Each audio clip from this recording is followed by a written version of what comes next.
All right, afternoon everybody.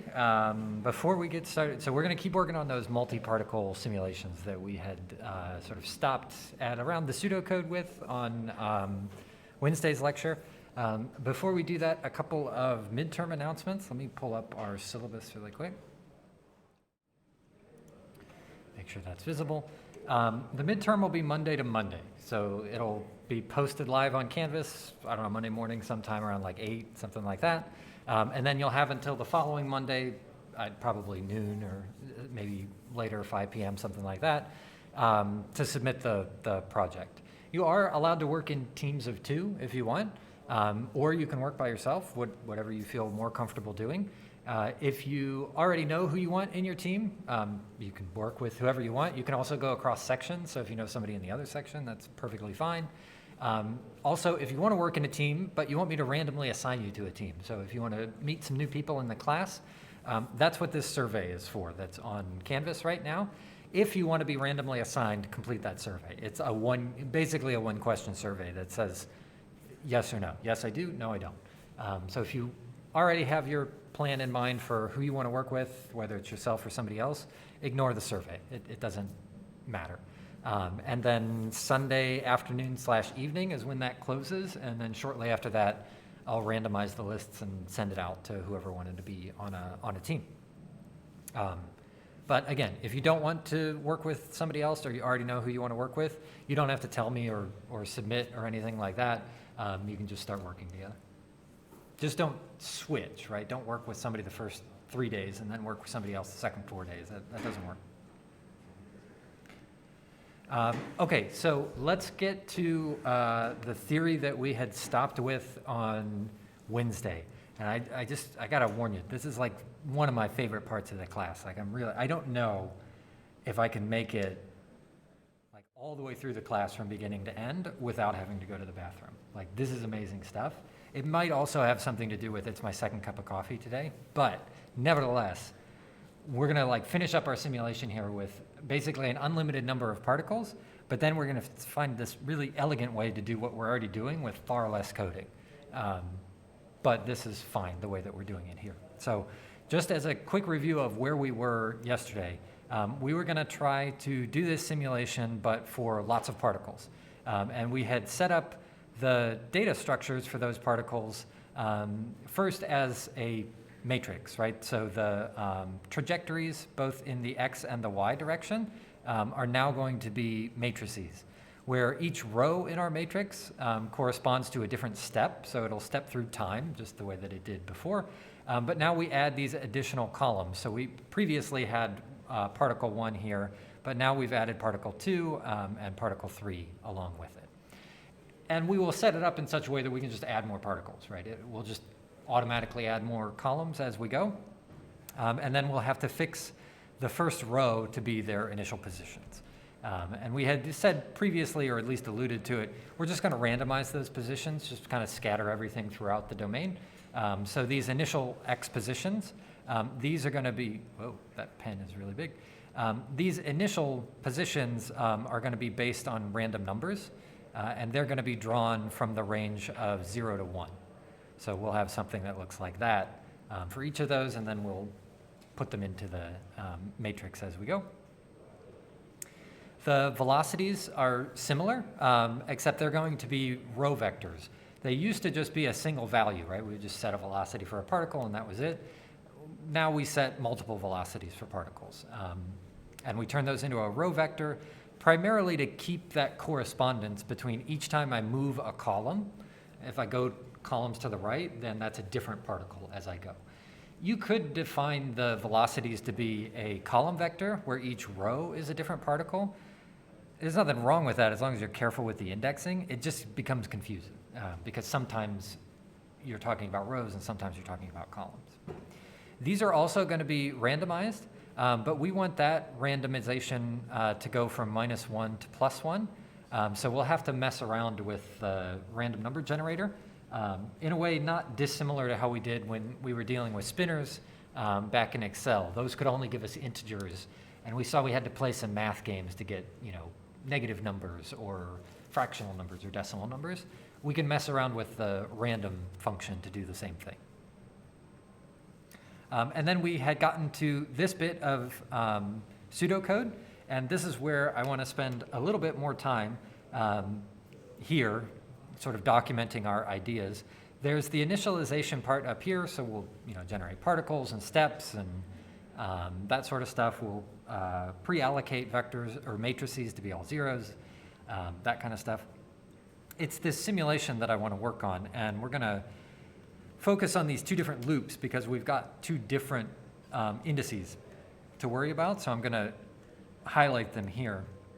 We'll set this outer loop, let's call that, I don't know, the red loop. Red doesn't mean anything other than it's different from the other one. And we'll make this inner loop the purple loop. So this is what we call a nested for loop. There's a for loop inside of a for loop. So every iteration of the outer one, the inner loop runs its full set of indices. So the syntax for this is we have to come up with two different indices. The sort of standard indices, at least in STEM, are something like I and J.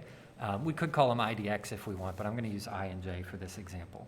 So this outer loop is going to look something like for I is equal to 2 to the number of steps. Remember that it's 2 because the initial condition happens to be known. That's not a requirement of nested for loops that they start at 2. It's just our particular simulation happens to need to start at 2. The inner loop, we're going to use J for that one, and that's going to run from 1 to the number of particles that we have. And so the way to interpret this sort of a structure is that for each step you go on, loop through all of the particles, update their positions, check for wall collisions, and only then, after you're done with all of the particle checking, do you go on to the next step. So every time increment requires us to check all of the particles first before we go on to the next piece. Because we've got now a matrix of positions, we have to use matrix indexing. We've been using vector indexing up until now, where you just give it a single number and it goes in there.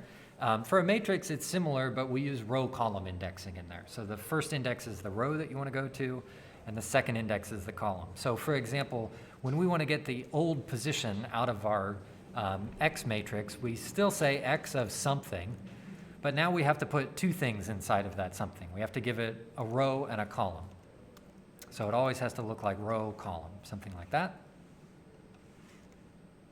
Which for our case, the row that we want, remember it's whatever row was just prior to us, and the index variable that we've got for that whatever row we're on is I. So this will look like I minus 1, because that'll go to the row right ahead of us, or right before us.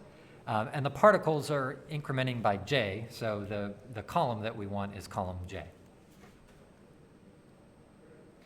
And then similarly, it'll come time to actually write stuff back into that matrix, right? So we have to be able to pick the particular location in that matrix. And so we will end up having write statements that look something like go into X in row I and column J and write the value of X new that we just calculated. There's all that other stuff too of the additional calculations. So let me move this over here and make it a, oops.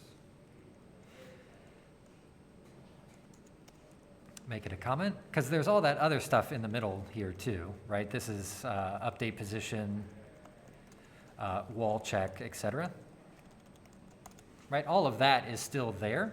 I'm just kind of ignoring it right now. The nice thing about most of that updating is it's not going to look that much different from what it was before. In fact, we're going to be able to copy paste most of our code over and use it because we're doing a similar process. The only difference is now we have to index into a different particle. But once we've got that particle, the procedure is the same as what it was for a former, or for a single particle. So that's what our nested for loop is going to look like. And then our plot down here, one of the nice things about Matlab, if the name is any indicator, it's called a matrix laboratory. It's pretty good at dealing with matrices.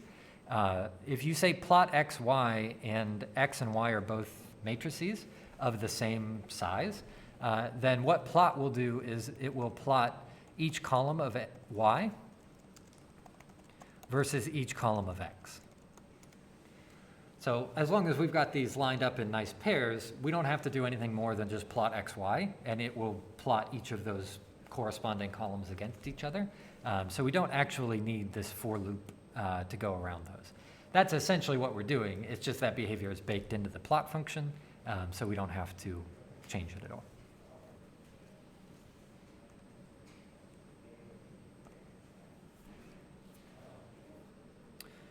All right, so we're going to switch over to Matlab. I'm just going to give you a minute here in case you need to write any of that down, because then we're going to code all this in Matlab.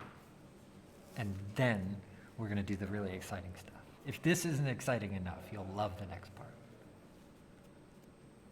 Or hate it, I don't know. I mean, it could be either one, it just depends. Either way, I think you'll be like, whoa, that's pretty cool. Well, anyway, let's go over to Matlab. All right, so here's where we stopped off last time in lecture 13. We had completed our simulation for a single step, or for a single particle. We did all of our wall checks and all of our storage and all that kind of stuff. We're going to use a lot of this code here in a moment, but now we're going to repeat this, but for multiple particles.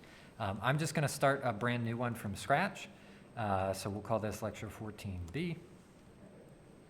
And we'll do those steps all over again, right? We do the initialization, we do the simulation, which here again, a simulation means an iteration. And then we do the analysis, or post-processing. We still need our dt, which I'm just going to set as 0.1 right now. We can come back and mess with it. And then we also need to define the number of particles and the number of steps we want to take. Let's start with those fairly small. So we'll say number of steps is just 10, and the number of particles is 3, because that's kind of what we were dealing with over in Excel, so we won't blow those up to a large number just yet. We have to pre-allocate our position matrices for the x and the y. So we're still going to use zeros for that. It's just the size is a little bit different, right? We need a number of rows equal to the number of steps, and we need a number of columns equal to the number of particles. And that's exactly what we can tell it. We can say n steps, comma, n particles. And that says, give me n steps worth of rows of zeros and n particles worth of columns of zeros. So that'll be, at least initially, 10 by 3. But it'll change as we change n steps. And then y is the same thing. Those are the matrices that we're going to have to do all the indexing into and out of when we do the simulation. We also need the initial positions. So I'm going to practice some indexing right now to remind you of what that looks like. If I want to write something into the first row of x, that looks like go into x, here's my indexing. Which row do I want? I want row 1. Which column do I want? I want them all. Remember, the colon operator says give me all along that particular dimension. And we wanted those to be randomly drawn from this range of 0 to 1, which is what the random function will do. And then we can also pass a size to rand. So the size that we want to do, we want to go how many rows? Just 1. And how many columns? Enough that we have all of our particles. So we say n, or 1 comma n particles. I'm going to try something here. I've never actually tried this before, but let me see something really quick. 2 and 4. Yeah, so you can actually get rid of the square brackets in here. I'm in the habit of leaving them just because I'm used to writing the square brackets, but you could also omit them, and it would work the same way. Similarly, y, we want to randomly initialize all of the y locations, so we'll say go into row 1. Which columns do I want? I want to write onto all of the columns. And what do I want to write there? I want to write a vector of random numbers between 0 and 1 with enough entries to represent all of the particles. So these range from 0 to 1. The u and the v work similarly. We don't have to index into anything because we haven't made those variables yet, so we can just say u. If we wanted another 0 to 1, we could write exactly the same thing, which is 1 and n particles. But that'll give me 0 to 1. Remember I said I wanted to make this range from -1 to +1.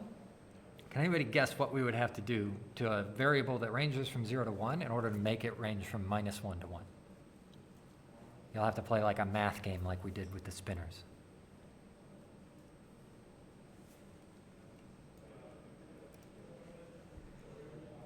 I'll give you a hint. If I double it, that gets me close.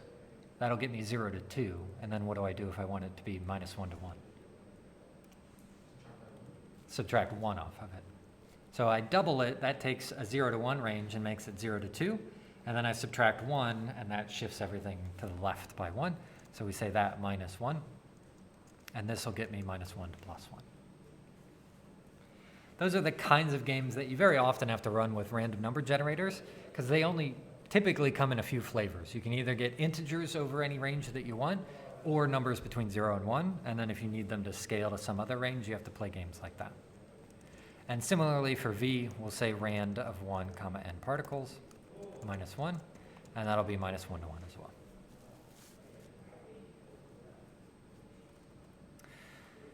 Let's sketch out our loops. We're not going to write the full loops yet, but we'll say I is 1 to the number of steps, and then inside of that, j is 1 to the number of particles. We'll put stuff in the middle. We don't know what it is yet, and then we'll close the loops out here.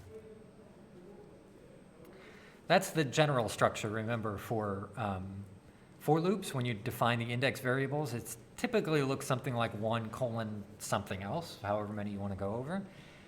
Remember, we do actually start at 2 for this outer loop, but that's specific to our particular simulation, right? It just so happens we've already written the first row. So I don't want you to think that for some reason the outer loop starts at 2 and the inner one starts at 1. That's only because of we happen to be simulating an ideal gas, right? It just happens to start at 2.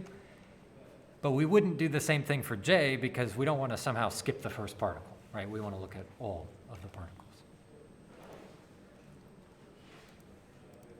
And then we come down to the analysis and say plot x comma y. We'll clean it up a little bit too. We'll set our limits to be 0 to 1. And we'll set plot aspect ratio to be square. But that's just to make it look like we're actually in a 1 by 1 domain. You would be able to figure out what's going on even if you didn't set the limits like that.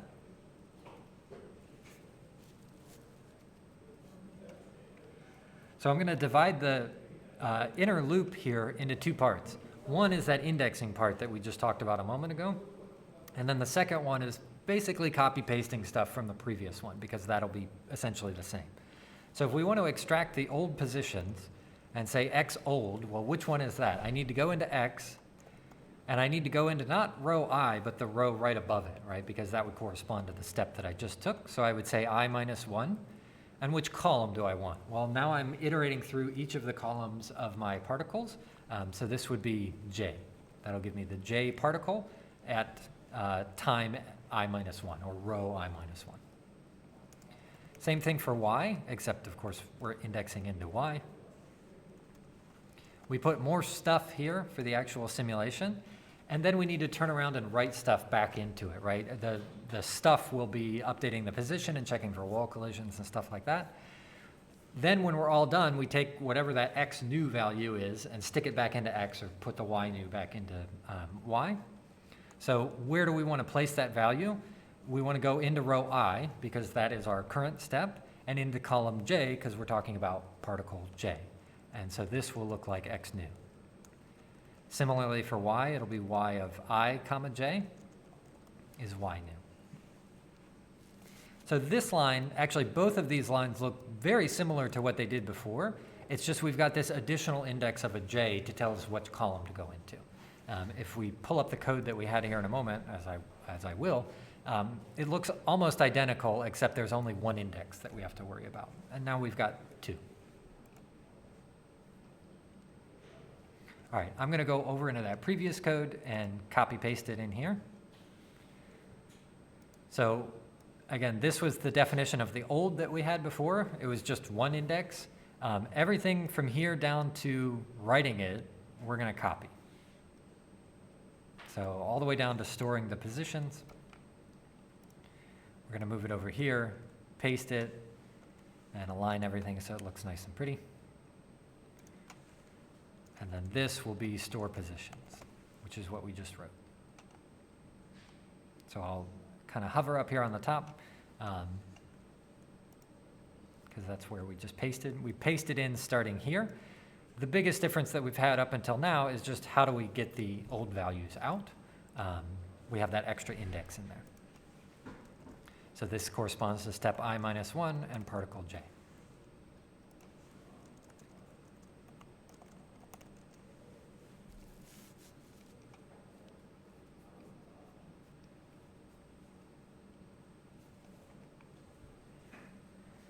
There's one problem that we have to fix before we go any further. And I'm going to scroll up to about here. It has something to do with a conflict here between lines 11 and a conflict with line 21. Can anybody see what a potential conflict would be between line 11 and line 21? It has to do with data sizes. Not indexing. U is an array. So U is a row vector that we have right now of all of the different velocities. But when we're inside of this loop, remember, we're always talking about particle j, which is just one particle. We're not dealing with all of the particles. So we can't multiply, or we can't add a vector here because that won't match with a scalar like we've been trying to do. So we don't want all of the u's. We just want u of j. Just the velocity of particle j. That's all we're worried about. As a result, that means we have to update all of these velocities as we go to be just the velocity of the particle that we're interested in. So everywhere you see a u, it becomes u of j, and everywhere you see a v, it becomes v of j. Because we only want the velocities of particle j.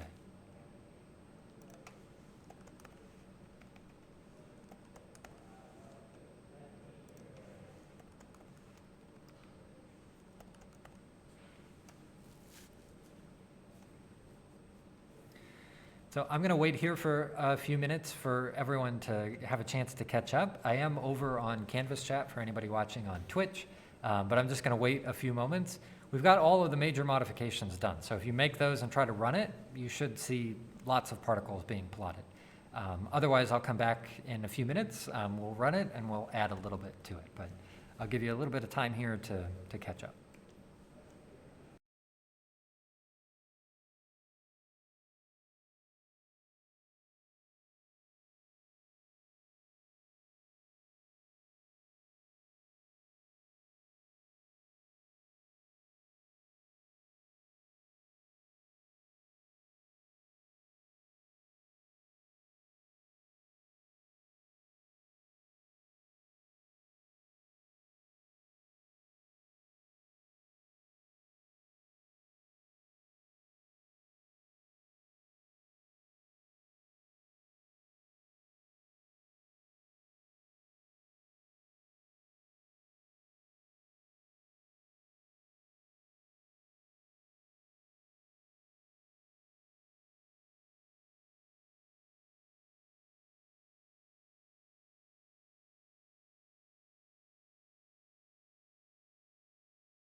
All right, so if I run this, let's see what we get.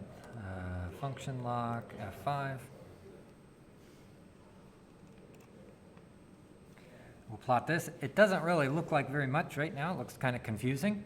So let's do a couple of things that'll make it a little bit more clear what's going on. One, I'm going to reduce the step size, the DT, so that all the lines are a little bit shorter, just so that I can see everything. If I run that, I get these little tiny lines across the plot window over there. It would also be kind of nice if we knew where the particles started. And so we can do something like that by plotting dots wherever the particles start. And that's kind of an excuse for me to practice indexing again. So after plot, we can say something like hold on and hold off. But now we want to plot the first row of x versus or I should say the first row of y versus the first row of x. So this is going to look like something. How do I get the first row of x?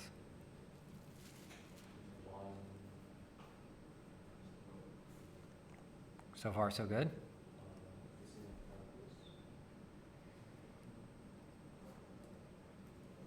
There was a special symbol that said, give me everything. Semicolon. Not semicolon, close. Colon, yeah. So if we say 1, comma, colon, that says go into the first row of x and give me every column that's inside of there. Similarly for y, if we say y of 1, comma, colon, that's go into y, the first row, and give me every single column that's inside of there. And then let's plot these with black markers, just so that they're easy to see. And I'll set the color to K, or to black, so that we can see it nice and easily.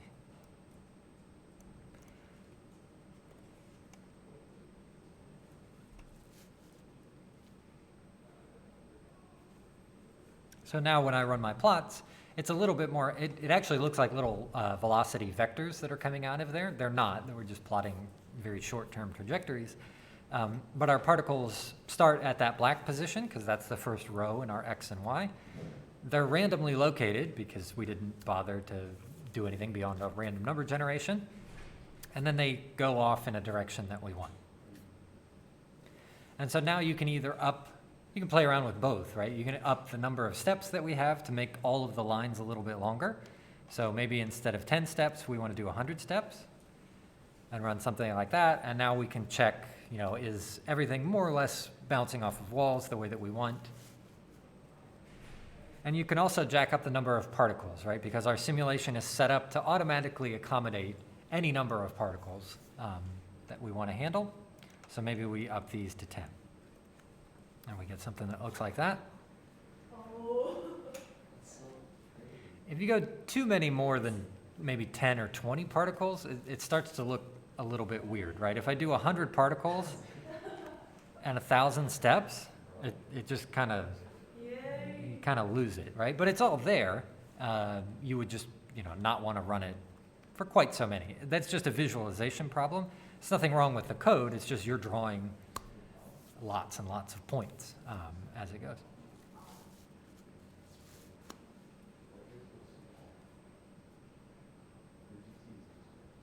And that is the core of pretty much a full-on ideal gas simulation. Everything that you would want to do beyond this would be somehow analyzing the results as it goes. For example, if you wanted to try to come up with a number that represents pressure, you could create a counter that counts every time you go against a wall, tell me what time it was, and increment this by 1. Because pressure in a gas is collisions of the molecule with the walls of the container. And so you could add a little counter in here that says, give me a count each time I hit a wall. And then when I'm all done, maybe I plot that count over time. But the core of the simulation is this. There's nothing else to an ideal gas other than the stuff that we're seeing here. They don't interact with each other, and they bounce perfectly elastically off of the walls. So I'll wait another couple of minutes here for folks to catch up, because I know there's a lot of stuff in there. This is also the last that we're going to do with the simulation in this structure. We're going to introduce our last form of indexing in a moment.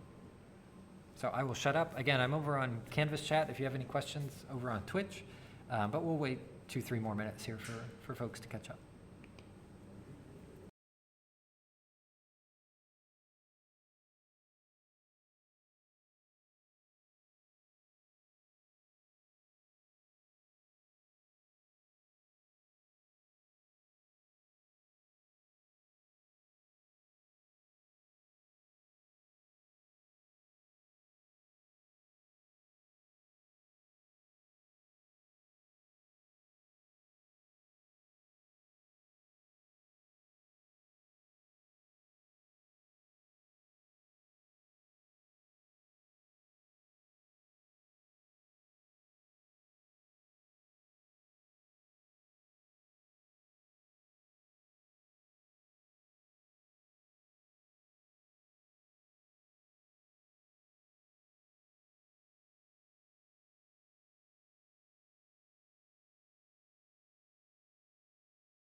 All right, so in your mind, make like a mental block here that says, this is the core of the ideal gas simulation. Everything that we're gonna do for the rest of the day today, and then Monday, and then probably Wednesday, is different ways of doing this. Either different ways of visualizing it, so we're gonna look at, instead of drawing lines, what if we wanted to animate the particles moving around, right? So that it looks more like a gas flowing around.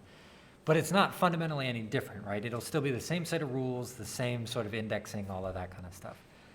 The other thing that we're gonna do on probably Monday is introduce a way that you can sort of outsource some of these calculations to make your code a little bit more readable.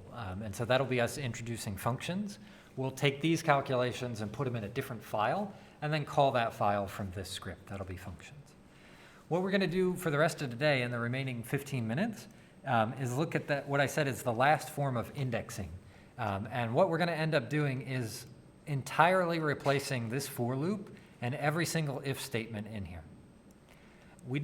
None of that is necessary because, well, it's not that it's not necessary. Yeah, it's not necessary. There's more than one way to do that. And the reason there's more than one way to do that is because Matlab is amazing at indexing. Like, it can do some pretty crazy stuff with indexing, and that's what we're gonna look at now. So the first thing that I'm gonna do is create a new script and just copy over everything that we've got here. Because we've got that thing working. I wanna leave that so that it's always there for a reference. Or let me rephrase, because there were some chuckles. I've got that one working, and I'm sure in a little bit you'll have yours working as well. And then we're gonna make a more elegant version of this, so I'm gonna call it Lecture 14B sub elegant.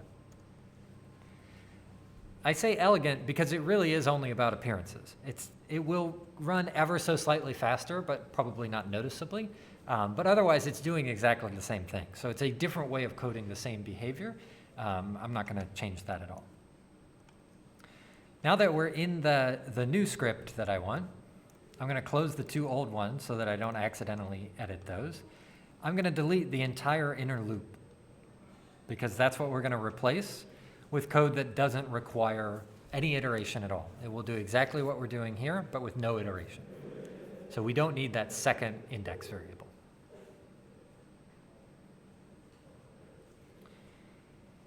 The first thing that we're gonna do is update all of the positions all at once with one line of code. And we had actually talked about this previously, and I had put it as a comment and said, I don't really like doing this because you can't do the rest of the code the same way when we do it like that. Here we're gonna see one way that we could do that. So If we wanted to update the positions, remember it always looks like new is equal to old plus velocity times dt. Right, that's the pattern that we've got here. If we sort of start on the right, let's code the right and then make it equal to the left. How do we get all of the old positions from the previous step? It'll be x of something comma something. What are the somethings in there? We want to get x old. No j anymore because there's no j. But yeah, it's I minus 1 here. What do we put for the second one? Colon. We want them all, right? We're not going to do the j stuff anymore. We're saying give me the entire row. And that's the entire row, one up from where we are right now, from whatever step we're on right now. And we're going to add to that the velocity times dt. Those, it's important to keep in mind, are the same shape, right? There's exactly as many columns in x as there are columns in u, and therefore we can add them together. That's an important feature, and it's one of the reasons why I kept those shapes the same when we were sketching it out on Excel. If these were different shapes, things would get funky. Matlab would be able to do it, but you would start generating weird matrices that don't really have any meaning.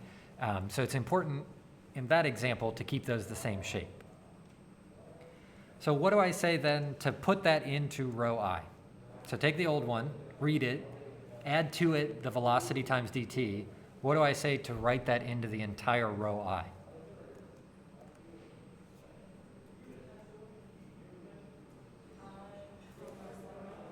That's it. It's colon, but yeah. So that updates the position of all of the particles all at once in the x component. And then in order to do it for the y, so this is update all x positions. Y looks the same way, except we're dealing with the y variables. So it's y, I minus 1, and colon to get the old ones, plus v times dt.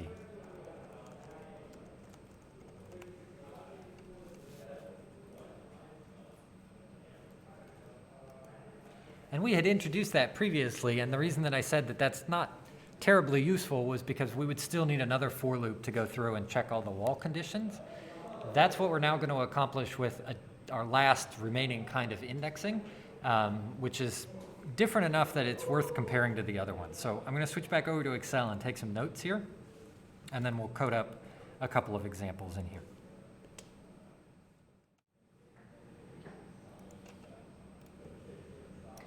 So the type of indexing that we're going to do is called Boolean indexing, or balloon if you don't like that word. But first of all, in order to know or to appreciate Boolean, let's briefly summarize the kind of indexing we've been doing before and where we've seen it. So one kind of indexing is with single numbers, i.e. scalars.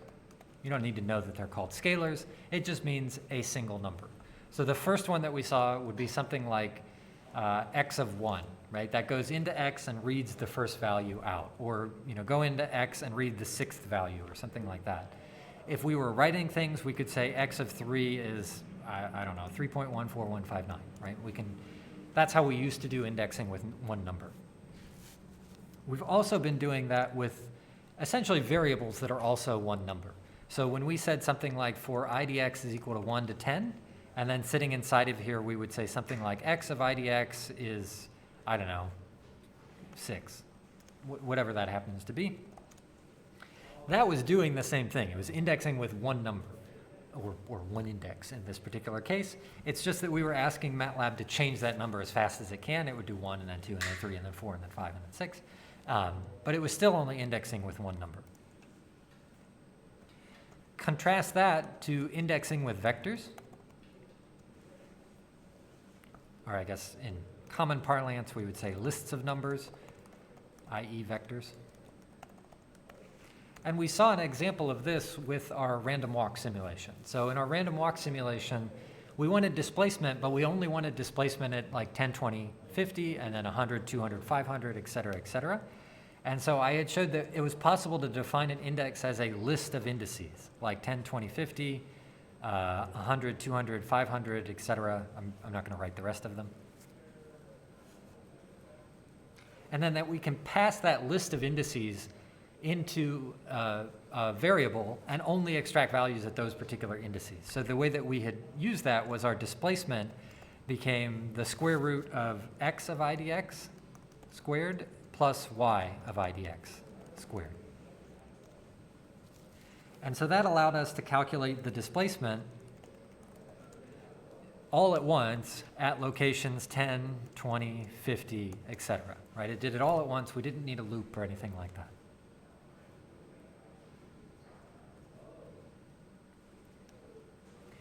Our last one is the one that I want to do now, which is indexing with Booleans. I don't have a better word for that.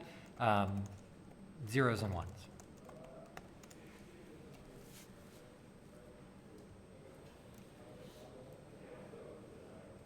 The way that indexing with Booleans works is you use as your index a vector of all true-false values. So the indices are now a vector of zeros and ones. And this one must have the same number of elements as the variable you're going to index into.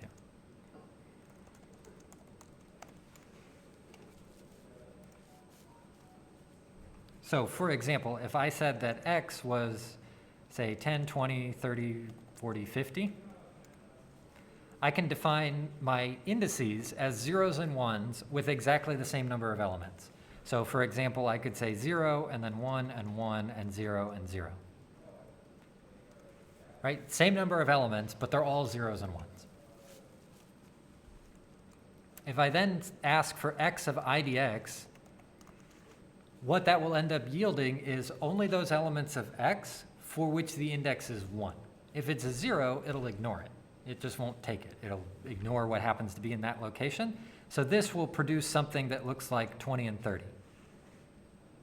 Because if I line those two things up, the 10 has a 0 next to it, the 20's got a 1, the 30's got a 1, the 40's got a 0, and the 50's got a 0. So we don't care about the 10, the 40, or the 50. It just kind of gets thrown behind. The advantage of this is with comparators, or one advantage. So for example, if I ask index to be all of the x values which are greater than 30,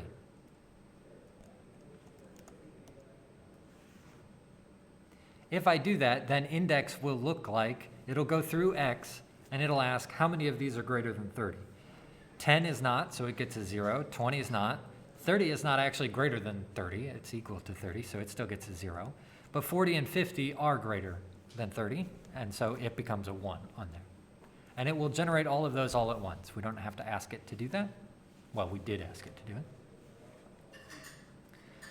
So that we can then produce things that look a little bit odd initially. What if we only wanted to double the last few elements that are in there? Well, we can use this indexing in a couple of tricky ways. First of all, if we wanted to write just to those values, we could say x of idx. And what that's saying is only go into those values which have a 1 and only write variable or write data in that particular location. And on the right-hand side, we could say something like 2 times x of idx.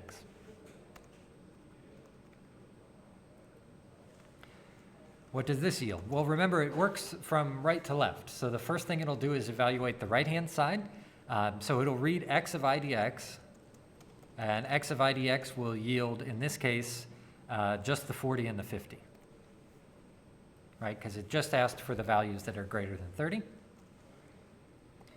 The 2 times x of idx would yield something like 80 and 100, because it'll take those same two values and double them.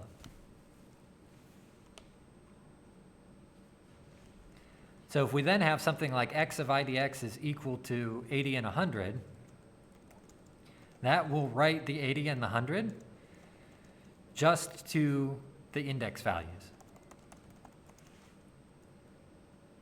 So the end result is that x will look like the same initial values. It'll still be 10, 20, 30. But now, because there are Boolean indices on the last two, right? Those are the two that we have marked as, yes, go ahead and index there. those will get overwritten by those two values we just calculated, so they'll become 80 and 100.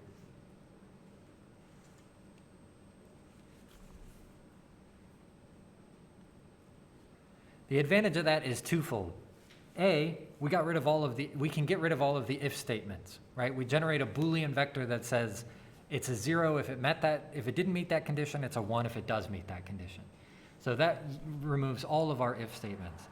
The other element is because there is an index for every single value in that row, we no longer need a for loop either, because we're going through the entire list all at once. So how do we make use of that over in our code? Let's see.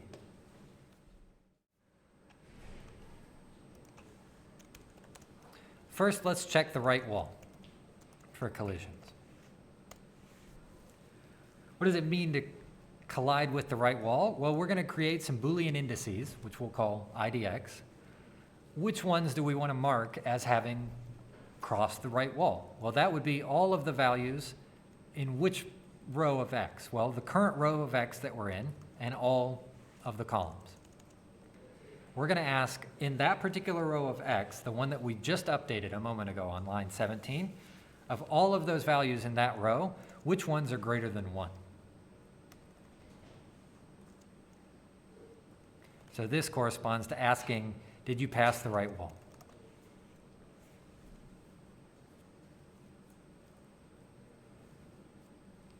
I'm going to update these two in opposite orders here because I think it'll be a little bit, if it's not confusing enough, it'll be at least a little bit less confusing to do the velocities first and then the positions.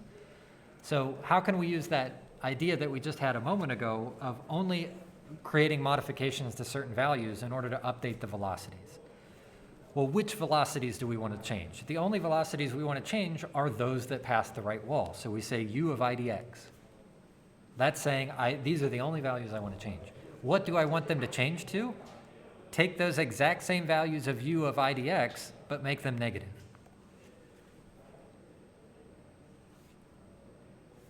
So this updates the velocities.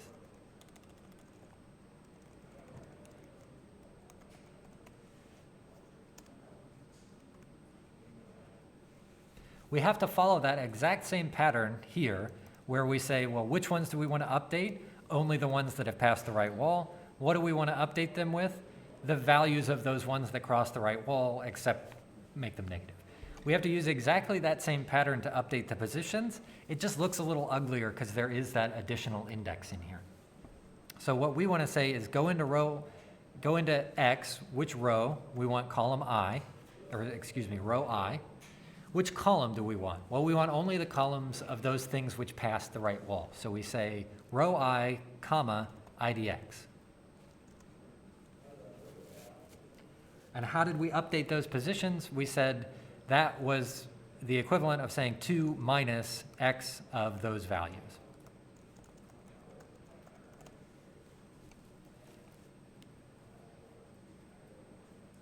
This is the same formula that we had used before.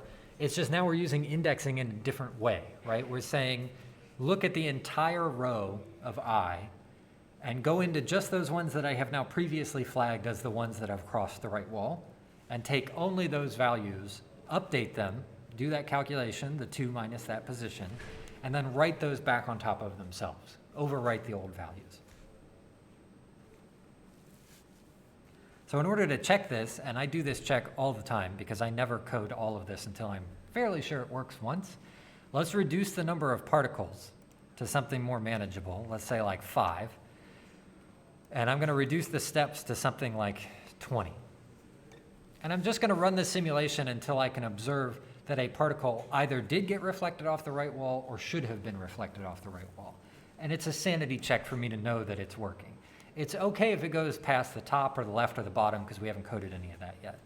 But we're just going to run it a couple of times until we can check whether or not the right wall is working.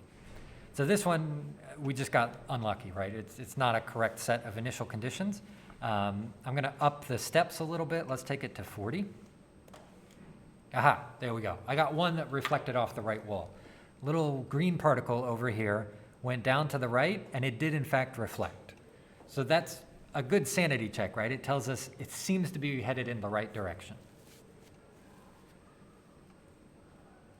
Now all I'm going to do, since we've only got about 1 minute here, actually minus 1 minute, is just check for the left wall. And then I'm going to leave it up to you to check the top and the bottom. So if we wanted to check the left wall collisions, we do the same game. We generate a vector of Boolean indices. So we say IDX of X of row I, all columns. But now we're checking the left wall, so we ask if these are less than 0.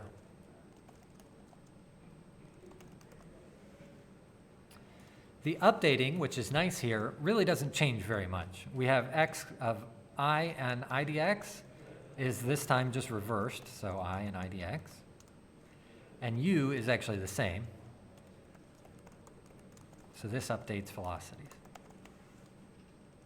And this updates positions.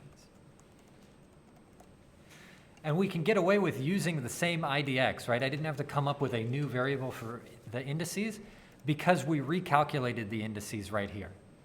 Right, up to that point, the indices were still talking about the right wall because that was the last time we had calculated them on line 21. But then we get to 26 and say, okay, scratch those indices. We're done with the right wall. Let's make a new set of indices and talk about the left wall for those.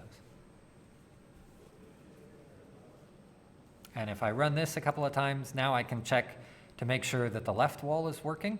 And sure enough, I got a green one there that's working here. Let's up the number of particles, and we can check that both the left and the right wall are working. We might have to run it a couple of times. There we go. There's a random one where blue has obviously reflected off the right wall, purple reflected off the left wall, so it appears that both of those are working. And that's where I'm going to leave it. I'm going to leave it up to you to add the additional code to check the top and the bottom, which are going to follow very much the similar pattern here, except you'll be working with the variables associated with y instead of x. But like I said, I'm going to wrap it up there. I'm 2 minutes, actually now 3 minutes over. So I will see you back here on Monday. Remember, homework 2 is due on Monday, and then the midterm will go out on Monday as well. So we will see you then. I'll stick around over in Canvas chat if anybody on Twitch has any questions. Otherwise, have a great weekend. Stay safe out there, and we'll catch you back here on Monday.